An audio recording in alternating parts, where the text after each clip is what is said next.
देखो, कालीबंगा सभ्यता की जो सड़कें थी वो इस प्रकार से थी। ये मेन सड़क है और इसकी ये साइडों में सड़क है, इस तरीके से। मतलब जो सड़कें थी वो एक दूसरे को समकोण पर काटती थी और इस तरीके से, मतलब ये आपस में यूं यूं इस तरीके से, और इस प्रकार से ये एक जाल सा बन रहा है और हर सड़क एक दूसरे को क्या काट रही है, समकोण पर, 90 डिग्री कोण पर। और इसलिए हम इसको क्या बोलते हैं, ग्रिड सिस्टम। मतलब सड़कें किसकी बनी होती थी, ग्रिड सिस्टम, या जिसे हम कहें जाल पद्धति हिंदी में, या हम इसे कहें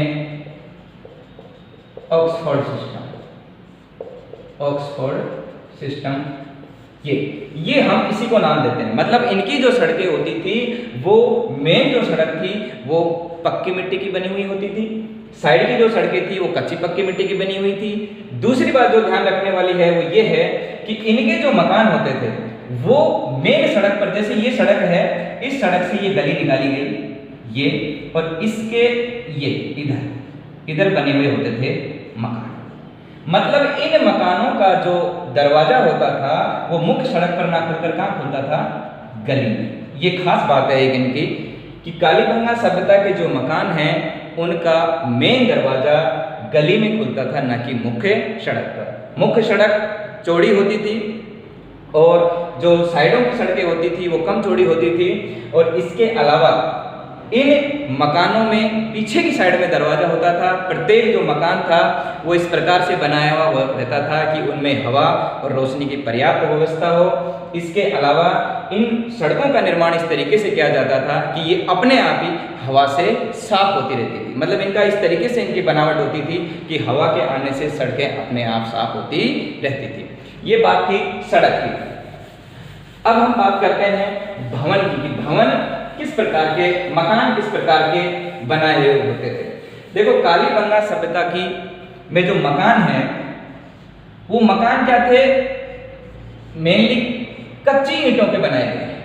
किसके, कच्ची ईंटों के। और इसीलिए हम इस सभ्यता को दीनहीन बस्ती भी बोलते हैं। दीनहीन बस्ती या गरीबों की बस्ती, गरीबों की बस्ती। कालीबंगा सभ्यता को क्या नाम देते हैं, दीनहीन बस्ती। मकान जो थे वो कच्ची ईंटों के बनाए हुए होते थे।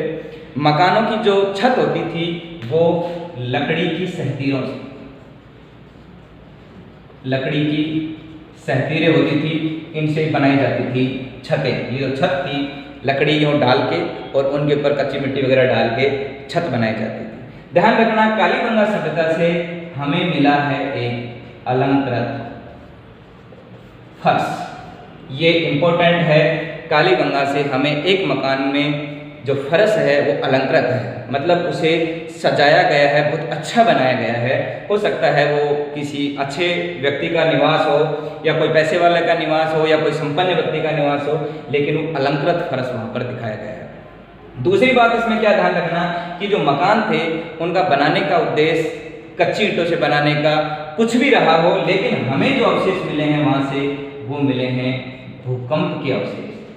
मतलब विश्व में जो भूकंप के अवशेष हैं या भूकंप के जो साक्ष्य हैं वो किस सभ्यता से मिलते हैं, कालीबंगा सभ्यता से। और कच्ची ईंटों से मकान बनाए जाते थे। इसका ये भी प्रमाण है क्योंकि हम ये बात मानते हैं कि भूकंप से पक्के मकानों में ज़्यादा नुकसान होता है और कच्चे मकानों में कम नुकसान होता है। तो कच्ची ईंटों के मकान बनाए जाते थे, लकड़ी की सहतीरों से, अलंकृत फर्श मिला है, भूकंप के अवशेष मिले हैं हमें वहाँ से। इसके अलावा हम पढ़ते हैं सड़कें, भवन और दुर्ग पढ़ने के बाद अब हम इनकी सामाजिक, धार्मिक, आर्थिक, ये अलग अलग जानकारियाँ पढ़ते हैं कि समाज में क्या थे, धर्म के बारे में क्या थी। देखिए,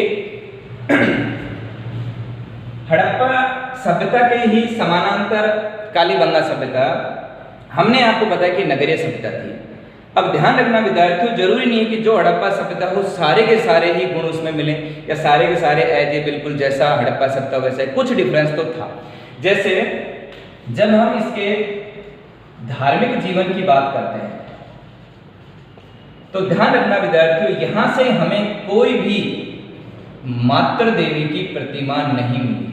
मातृ देवी जो हड़प्पा सभ्यता में जिसकी प्रतिमा मिली थी, इस मातृ देवी की कोई भी प्रतिमा हमें यहाँ से नहीं मिली है और ना ही हमें यहाँ से कोई मंदिर के अवशेष मिले हैं। मतलब कोई मंदिर या कोई मातृ देवी की मूर्ति, इनका हमारे पास कोई प्रमाण नहीं है। इस प्रकार का हमारे पास कोई अवशेष नहीं मिला है कालीबंगा सभ्यता के बारे में।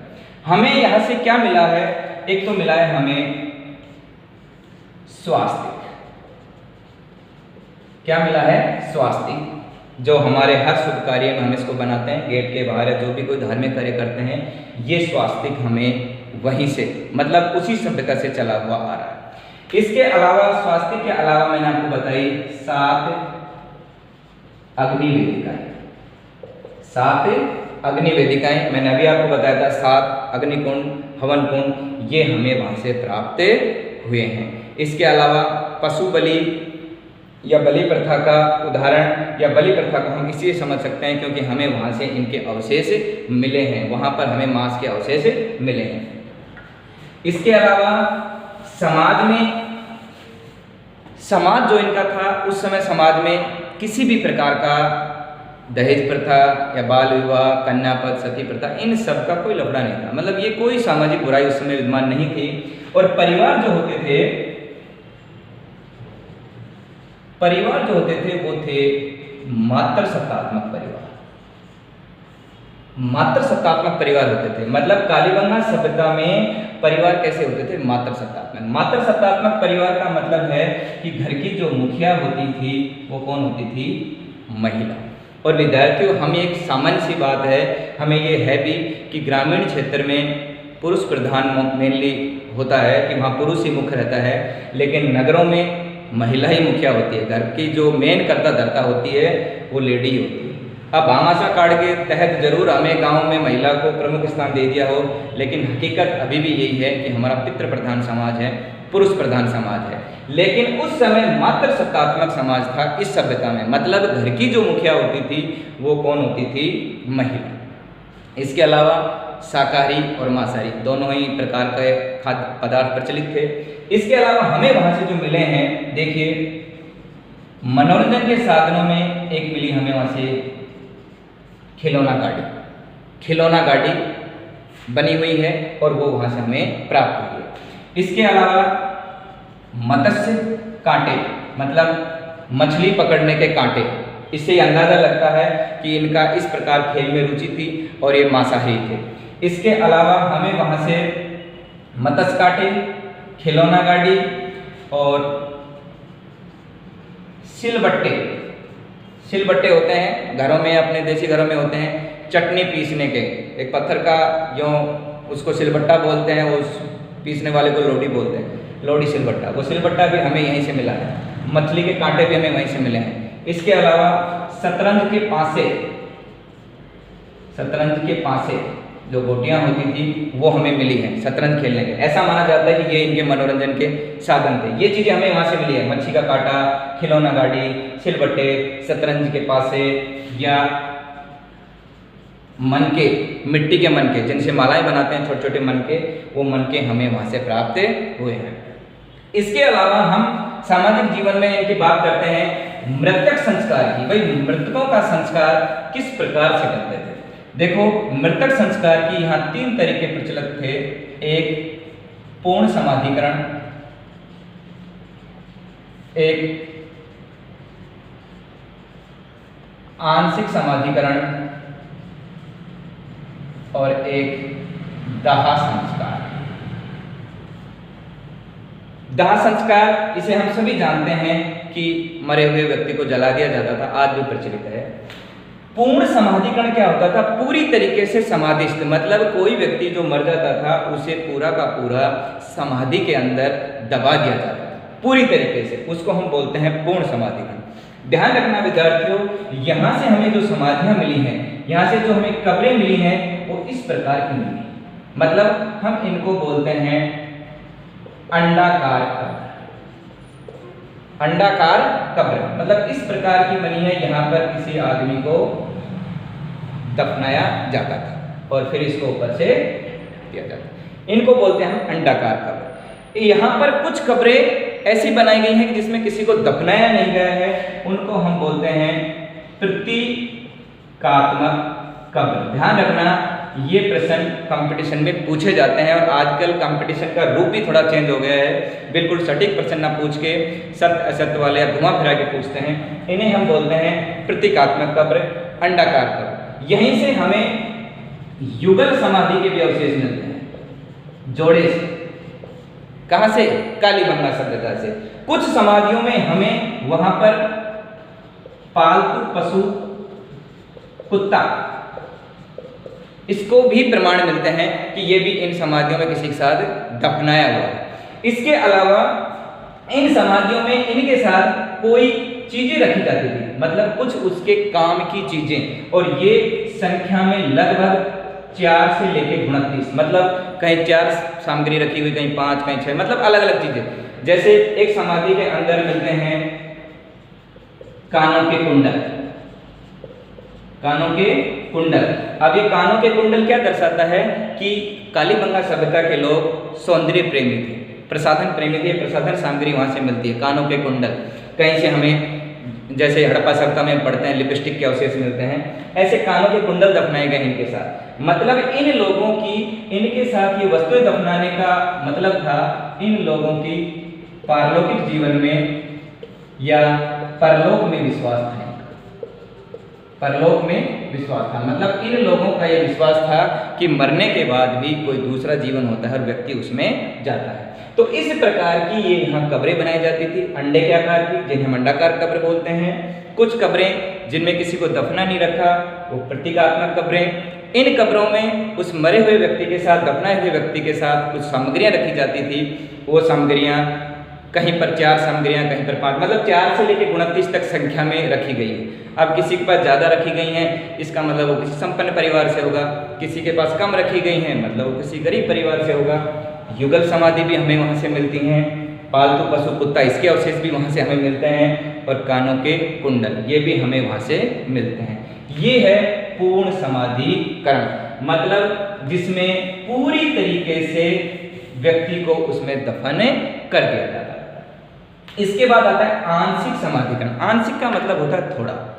कोई व्यक्ति मर गया, उसको जंगल में छोड़ दिया। अब जंगल में इसको कोई भी जानवर खा रहा है, कीट पतंगा खा रहा है, जिसने भी खाया उसको, अब खाने के बाद जो कंकाल बच गया, उस कंकाल को उस जमीन में दफन कर देते हैं।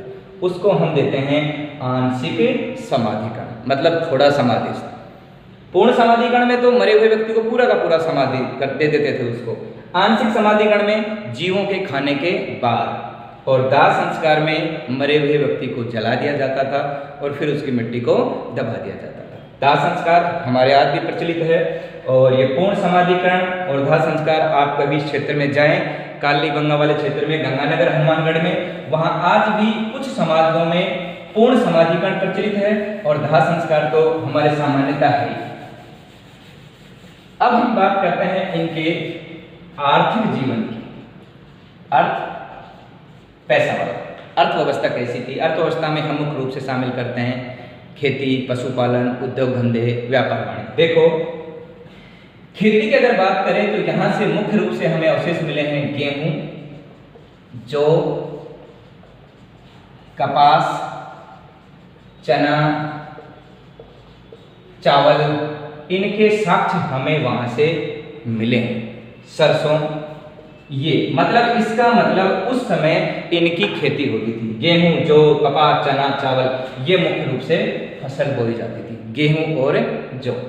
दूसरी बात उधर तो यहाँ जो ध्यान रखने वाली है वो ये है कि विश्व में एकमात्र एक साथ दोहरे जुते हुए खेत के प्रमाण, दोहरे जुते हुए खेत के प्रमाण, ये हमें कालीबंगा सभ्यता से ही मिलते हैं। मतलब दोहरा जुता हुआ खेत कैसे? जैसे अभी हम वर्तमान की बात करें, जैसे हमारा ये खेत है, ये हमारा खेत है, हम इस खेत को भाते हैं, ट्रैक्टर से जोत लगाते हैं, तो जैसे हम यूं भा रहे हैं इसको, यूं, इस तरीके से हम बहा रहे हैं। हम देखते हैं क्या ट्रैक्टर ने यूं बहाने के बाद उसको हम ये मान लें कि खेत पूरी तरीके से जोत दिया गया? नहीं, इसको इस तरीके से इसकी जुताई करने के बाद इधर से हम इसको ऐसे बांधते हैं, थोड़ा यूं बोलते हैं ना, ये इसको हम बोलते हैं दोहरा जोता हुआ। अब उस समय क्या होता था कि जैसे कोई खेत है उसमें क्या करते थे कि जो बीच वाला क्षेत्र है इसमें मान लो बो दिया उन्होंने चना, और इधर जो था इधर उन्होंने बो दी सरसों, बीच में चना और चारों तरफ सरसों। सरसों के बीच में क्या है? चना। एक साथ कितनी फसलें बोई जा रही हैं? 2, चना और सरसों। ये आज भी हमारे ग्रामीण क्षेत्र में बोते हैं कि बीच में हमने कोई और फसल बो रखी है, चारों तरफ हमने कोई और फसल बो रखी है। इसी प्रकार गेहूं और जौ, गेहूं और जौ को भी हम साथ बोते हैं कि गेहूं का जो खेत बो रहे हैं उसके बीच में 4-5 फुट हम जौ के बो देते हैं, बाकी पूरा खेत गेहूं का। ये एकमात्र प्रमाण विश्व में दोहरे जुते हुए खेत का प्रमाण ये कहाँ से मिला है? कालीबंगा सभ्यता से। और यही जो अवशेष है ये है प्राक हड़प्पा समय, हड़प्पा से भी पहले का दोहरे जुते हुए खेत का प्रमाण। पशुओं की बात करें तो उस समय कुत्ता प्रमुख पालतू पशु रहा होगा। इसके अलावा वहां से हमें ऊंट की अस्थियां मिली हैं, ऊंट की भी हड्डियां मिली हैं। एक हमें वहां से वृषभ की मूर्ति मिली है, जो बैल है उसकी मूर्ति मिली है, और उसका जो ऊपरी हिस्सा है उसको थोड़ा सा मतलब कटा हुआ खंडित मूर्ति है, वृषभ की मूर्ति खंडित मिली है।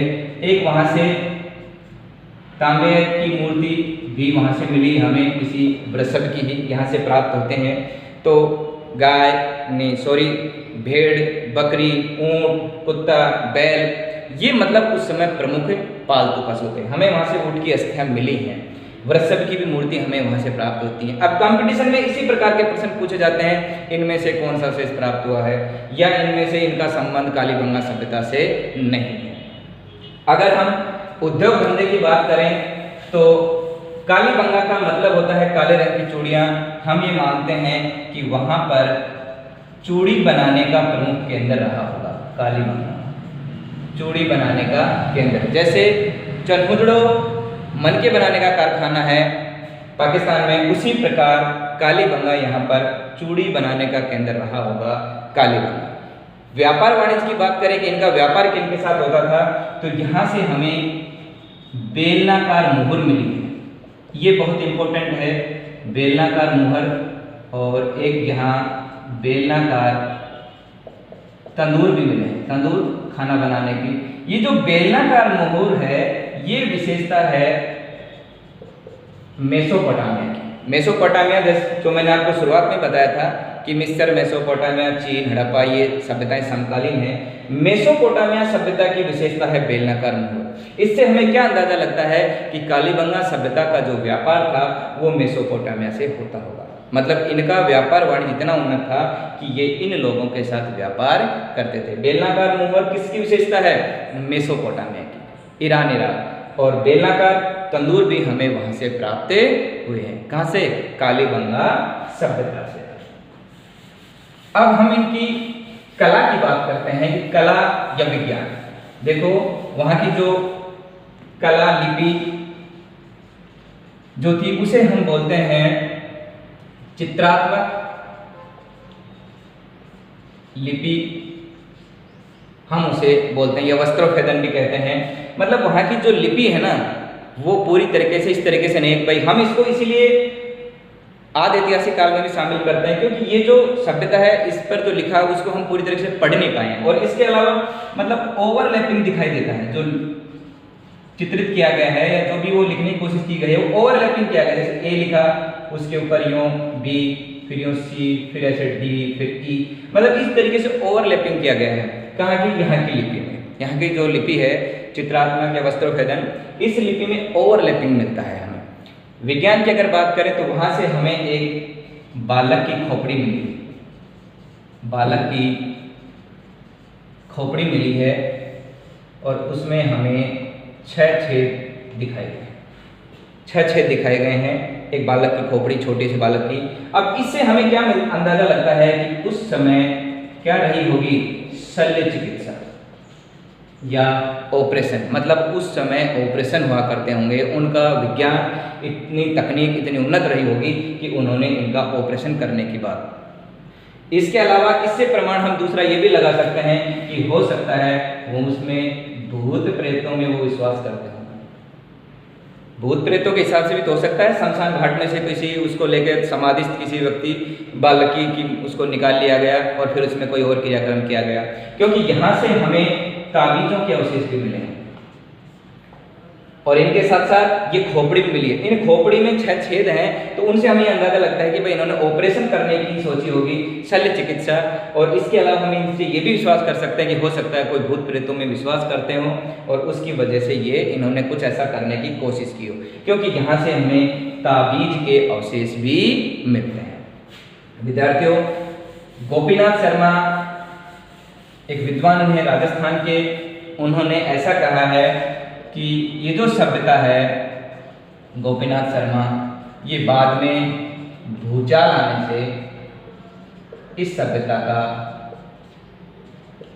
पतन हो गया। किसने कही ये बात? गोपीनाथ शर्मा ने, कि भूचाल आने से इस सभ्यता का पतन हो गया, ये सभ्यता नष्ट हो गई।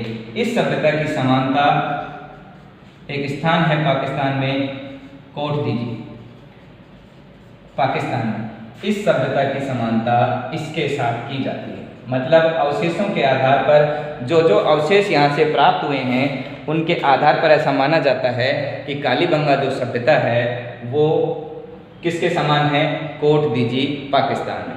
फिर भी अगर आपको इसको विस्तृत रूप से समझना है इस सभ्यता को, तो आप हनुमानगढ़ चले जाइए, कालीबंगा संग्रहालय में, वहाँ पर एक म्यूजियम है कालीबंगा संग्रहालय, जिसकी स्थापना 1985-86 में राजस्थान सरकार द्वारा की गई। ध्यान रखना, कालीबंगा संग्रहालय, इसकी स्थापना 1985-86